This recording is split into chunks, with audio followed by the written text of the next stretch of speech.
So today I'm still going to be talking about mistakes that we make, but this time 7 mistakes that married women make. Let me do a disclaimer. Everything I'm going to say to you today is going to be said from a place of love. I'm with you. I feel you. I know what you're going through. I know the decisions you've made. So everything I say, please don't be angry. Just take what you need to take, and let's still be friends after this.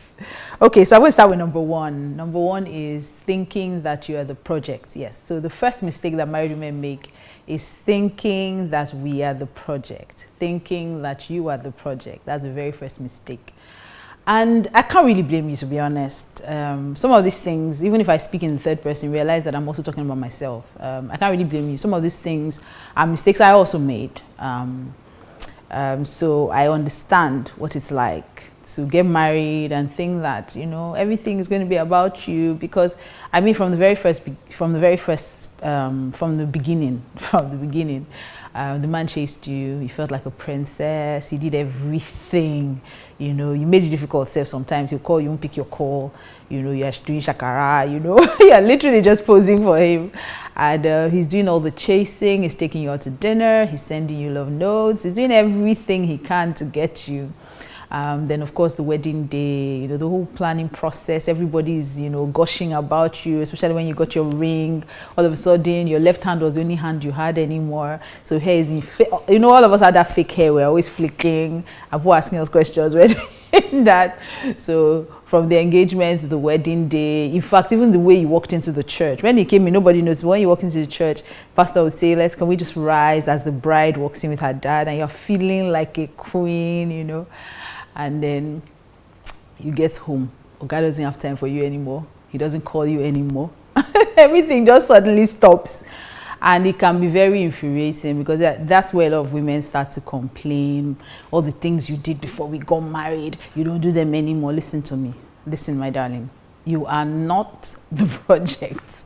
Men are project driven. Most men, okay? Most men are project driven.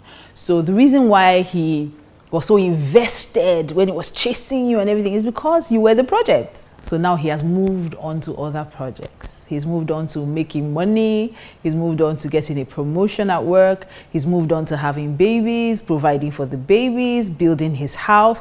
There are many other projects. You were just one of the projects. He has achieved that project. He has ticked that box off, and he has moved on. I know it's hard to hear, but it's the truth. Now, there's a solution. There's something you can do to make sure that you still have a happy marriage.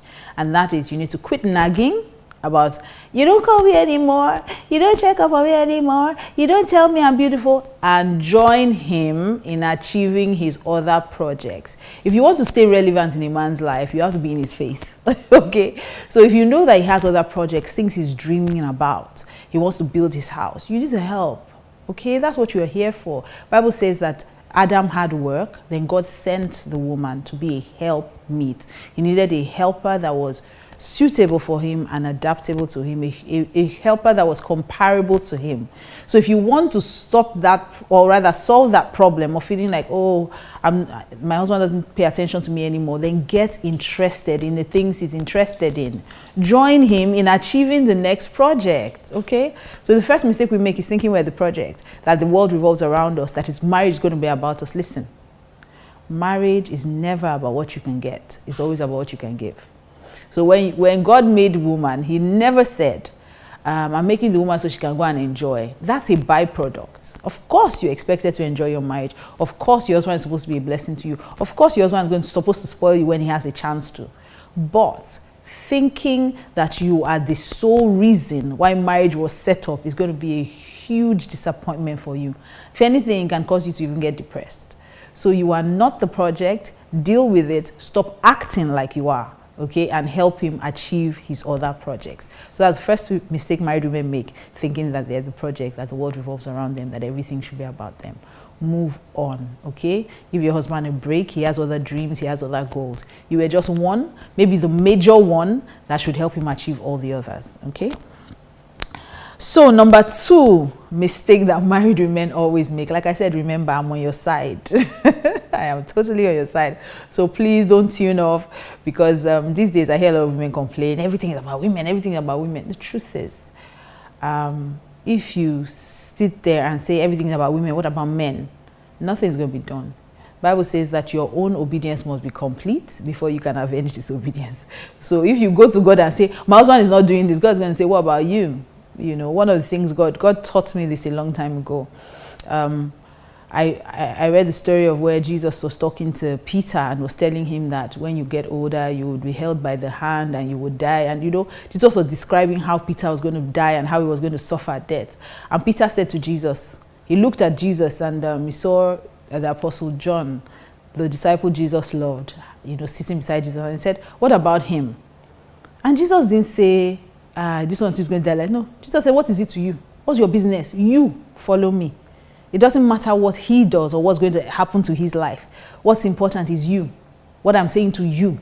So when you go to God and say, my husband is doing, my husband, God will say, you, have you done your bit? Do your own first, then I would fight for you. Okay? So the second thing, like I said, is supporting the wrong decision. Married women do this a lot. Hey, he's my husband. What am I supposed to do? You are supposed to tell him the truth. That's what you are there for. You should be the voice of reason in your husband's life. Your husband wants to kill somebody, will you follow him? Your husband wants to steal, will you follow him? So let's stop supporting wrong decisions under the guise of submission. All of a sudden, when submission is a good enough excuse or something we can hide under, then we say, oh, I'm submitting. But if you say submit, you fight. Why must women submit? Why must women submit? Stop supporting wrong decisions. I always jokingly tell my friends, I say bad wife is bad. If a man has a bad wife, it is very bad. A woman that cannot tell him the truth. The man wants to go mad, you support all his decisions. He wants to do this, you say it's okay, you are the best. You're not telling him that this thing you do is bad. Stop disrespecting your boss. Stop stealing money from the company. Stop, you're encouraging him. When you are slaving away there, please, it's our turn to be blessed. No, look at the story of Ananias and Sapphira. I totally believe that they could have saved each other's life. If his wife had said to him, this plan that you've come up with, that we should steal the money we promised God, let's not do it though, my hand is not there. If she had said that, she just agreed. Submissive wife. It's the man said, it's our money. How would they know? How would they know if we don't tell them everything that we made? And they sold the property. Peter said, when the property was yours, did anybody force you to give us? So why have you lied against the Holy Spirit? He fell down and died. His wife came in a few minutes later. Did you bring all the money that you were supposed to bring? She said, yes, so. My husband brought everything. They said, I said, listen, the people that went to bury your husband, listen for their footsteps. They're at the door. They will carry you out now. She fell down and died as well. Why? Because she was supporting rubbish. If your husband is doing something wrong, be able to stand up for the truth. I hear a lot of married women say things like, me, I don't want trouble. Me, I want peace. So I will not tell him. So you will allow him self-destruct. You will allow your husband make stupid mistakes because you don't want trouble. That's what you are there for. You are there to trouble his trouble. You are there to make sure that his life turns out good. I always tell women, listen, you determine the legacy your husband leaves for your children. If your husband is doing something wrong and you don't speak up, your sons will see it and say it's okay. Your daughters will see it and say it's okay. Your daughters will think that that's how marriage should be. But if you tell him and find a nice way to tell him, your husband comes up with a crazy decision. Let's not give our tithe. Or a crazy decision. I want to plan and steal money from my office. And you say, hey, as far as you don't catch, are you all right? Are you all right? Your job is to support your husband when he's making the right decisions and to correct him when he's not. Prayerfully and respectfully correct him when he's not. My husband knows I'm the number one person that will tell him the truth. If he lies, you squeeze his face on tomorrow, I'll just be petting him. Sorry now, so I'll not tell you the truth. You don't want to tell you the truth. Oh yeah, sorry now. Oh yeah, come let me kiss you. Oh yeah, come let me pet you. Oh yeah, sorry now. But I've told him, he knows I have told him the truth. Okay? So too many married women do these things. He's disrespectful to his parents, you support him. He's maltreating his younger ones, you support him. One day, they always say it. Like I said to you, I grew up around Proverbs a lot. The cane they used to flog the first wife, they've kept it for the second wife somewhere. So you are thinking that, he's dealing with his family, it's not affecting me. And you're not telling him the truth. That he's disrespectful, that he's rude, that he's a baby, that everybody around him in the office is complaining. When he gets home, you tell him, say, no, they are the problem. How can everybody be a problem except him? You need to tell him the truth. So you're not correcting all these things. And tomorrow, when he decides to use those things on you, you start complaining. No, it doesn't work that way. Doesn't work that way. Does not work that way. So whatever you are encouraging and enabling, just remember that one day will fall on your side. So as married women, we must make sure that we tell our husbands the truth. We must be the voice of reason. Like I said, you must be respectful, you must be prayerful, but you must always speak up for the truth. You must always, always speak up for the truth. So don't support your husband when he's doing the wrong thing. The third thing, third mistake that married women make is the mistake of familiarity. Hey, and this one, everybody is guilty, even me. Even me. Let me tell you the truth now. Even me. And you know why? It's so easy to fall into that sin of familiarity or that mistake, because you are the one person that sees your husband at his lowest, when he's in his boxers, when he has not brushed his teeth, when he has not had a bath. So he can be a king outside, but when he comes, he's just a boy. You know, just a boy. So you've seen him at his weakest when he's sick and is crying like a baby, or when you've seen him at every single point, as in, like Nigerians will say, that's not to see finish. You know, and that's exactly what happens.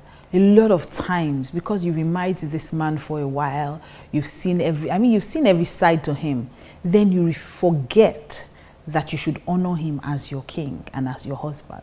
So you speak to him anyhow, he annoys you, shout at him, things you would probably not do before you got married. When you get married, you say, what? I've been managing it since, so I can't take it anymore. No. It's a huge mistake. You know why? Because respect is one of the major needs of every man. Every single man needs respect. Every man wants to be the king of his castle. And the truth is, the king must be venerated. He must be worshipped. Anytime, every single man that I know, every single man wants to be king of his castle. So you can't tell a man in his own house, you just come and you're shouting at him, screaming at him. Every man wants to be treated like a king. And I've learned that if you treat a man like a king, he will treat you like a queen. So most times, because we feel that this man, I've lived with him since now, I know him, I can talk to him, we forget that God is the one watching when it comes to marriage. Let me give you an example. When I learned this lesson early in marriage. My husband did something, I think it was the first year. Yeah, must have been the first year of our marriage. My husband did something, can't remember what it was, but it wasn't having anything too serious. But I was upset. So I went to my prayer room and I was praying. Okay, let me be honest. I was supposed to be praying. I was complaining. So I was there complaining. God, I'm not going to take this. And for I don't know if it was the first time. Maybe the first time in our marriage, I literally heard the audible voice of God. How dare you? How dare you? It's because I gave you my son. I ran out, I've told this story many times. I ran out of the bedroom like somebody was chasing me. I'm like, what? It's like, you must treat him with honor. Do you understand, first of all, that this is your man of God? I said, okay, see why I don't want to marry pastor. I don't like problem. But I learned over time that no matter how angry I am with my husband, he can attest to this. No matter how angry I am with my husband, I must first treat him with honor and with respect. I have never, in the 15 years we've been married, I have never raised my voice at him. Has he done things that have annoyed me? Yes.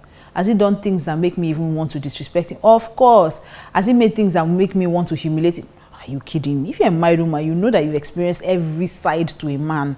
There are times where you just want to just press him and let him just press him, you know. They can be very annoying, to be honest. I can't lie to you. And the truth is that even though he's all these things, he's still my head. He's still my pastor. I tell women every time, you must learn to respect your husband the same way you would respect your pastor. A lot of women who, I'm talking Christian women now, you know, a lot of Christian women respect their pastors. No matter what the pastor says, they will say, yes, sir. They will kneel down, yes, sir. Oh, yes, sir. They will, you know, literally be bowing and, you know, literally almost worshiping the pastor. Meanwhile, when you get home, your husband says something, you shout at him disrespectfully that what? You are talking. But this is your own pastor at home. You know, so the same way you would honor your pastor, you should honor your husband the same way. Same way you honor your father, you honor your husband the same way. My husband is my pastor, so some other women have it easy. When you're angry with your husband, you can literally scream at him. I dare not. He's my pastor, first of all, before he's my husband. So I try very hard not to forget that. Even in the Bible, there's this story that should keep all of us on our toes. The story of Esther it doesn't start from Esther. It starts from a queen called Vashti. Now, Queen Vashti was married to the king, and the king was in charge of all the nations in the east. He was such a great king, King Ahasuerus. He was such a great king. And so he was throwing a banquet, and he had thrown his banquet for days, months, you know. So his wife too was throwing her own banquet. I mean, she was a queen in her own right. So in her palace, she was hosting her own parties. And then the king sent for her. And she sent a message back to him that she's not coming. At first, I read that story the way everyone reads the story. I just read it and she said she's not coming. The king got angry and said, oh, he wants another. And then the wise men advised him, get another wife, banish Vashti, because if other women see that they can treat the king like that, they will all think they can treat their husbands like that. So the king banished her, and after a while he was sad he did, but he wanted a new wife. They just said, let's bring Esther, and Esther replaced Vashti. I've read that story many times, and I read it in favor of Esther, that God just wanted favor of Esther. Listen. If Vashti did not misbehave, there would be no position for Esther. Esther would have married somebody else. And maybe God would have given her someone of honor. But Vashti misbehaved. Vashti, it was this, that familiarity. She too had gotten to the point where me too, I'm a queen. The king is sending for me, but me too, I'm a queen, so I can decide. No. The king made up his mind at that point to replace her. So your husband may not replace you by marrying another wife, but he may replace you in his heart.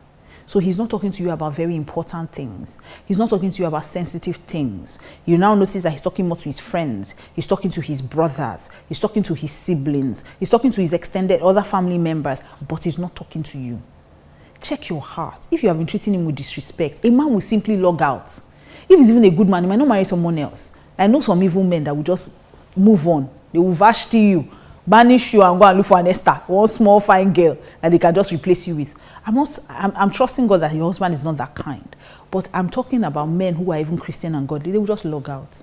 They say anything they want to tell you, shout at them, talk to them anyhow. Men hate disrespect. And that is the mistake married women make. They disrespect their husbands constantly. No matter how annoying your husband is, no matter what you want to tell him, there must be a way you can tell him respectfully and prayerfully. Okay. So the next mistake that married women make. This one, we're all guilty. So I'm going to look at myself as I'm looking at you. Okay. The next one, number 4, not taking care of ourselves. Let me speak in the verse. Not taking care of ourselves. Married women are the most guilty of this. Not taking care of yourself. Now, this thing is on 2 levels. First of all, not taking care of your looks. And the truth is that men are moved by what they see. God gave us expo. When Samuel went to anoint David, when he got there, he saw the first one. I said, this one is tall, he looks the part. This must be the one I will anoint king. God said, it's not the one. He said, men look on the outward. He said, I look on the heart. Listen, God gave us expo there. Men look on the outward. Though. Men are not God. God may look inside and say, oh, my daughter has such a kind heart, a gentle spirit. Men are into packaging. Men are into seeing what's on the outside before they look inside. They must first be attractive to them. Men are moved by what they see. They are not God. It's God who looks at the heart. A man looks at the outward appearance. A lot of women get married and relax. They say, oh, he has married me. Before he got married to you, putting your lashes, your makeup is always on fleek, everything on point. You're doing your hair every 2 weeks. Now, since he got married to you, you've been wearing hairnet, and that hair, you've been carrying it for 6 weeks. You've not washed it once. You are smelling of sweat, and he's just pretending like he's not smelling. You are smelling. If you need to smell your hair, say, honey, is my hair smelling? If you ask your husband, smelling, I'm telling you, he can't tell you smelling, but it's smelling. Wash your hair. Even if you're wearing a wig, please, the hair under the wig. We can't see the tracks anymore. The tracks for the cornrow. Everything has merged together. It's no longer cornrows. It's now farmland, grassland. I don't even know what else to call it. That has merged. The hair you are not doing, you're not washing your hair. By 3 p.m. you have not brushed your teeth since morning. You're walking about with wrapper on your chest. Help him. I know your husband is born again. Oh, my husband is born again. My husband can never cheat on me. Thank you. But must he be under punishment? Thank you that he will not cheat on you. But can't you make it easy for him not to cheat on you? Can't you help the man? So especially in this recent lockdown, it has been amazing. I did a Zoom call with married women weeks ago. And I asked everyone to come put their cameras on. I almost passed on. I said, wait. Is this what the men are seeing? Ladies, wash your hair today. Please help me put on makeup. I started screaming. They were laughing. They said, Pastor, was coming. I was like, you cannot see yourselves. Can you see yourselves? No, you've not had your bath. You've not combed your hair. You're all wearing shower cap. Some of you have face masks on. Some of you have, not face masks, facial masks. No? So the Shelly, Nixodem, you rub all those things that you white and you're walking about everywhere. You've not brushed your teeth in the afternoon. You're walking about. You are smelling. And the man not saying anything because he knows that if he says it now, you will nag. You will cry. He doesn't want trouble. So he's keeping quiet. But me, I am ready for your trouble. Go have your bath. Stand up from watching this thing. Yes. Pause it. I'll come back. I'll be here. Pause me. Though the world be nice, I'll keep holding on.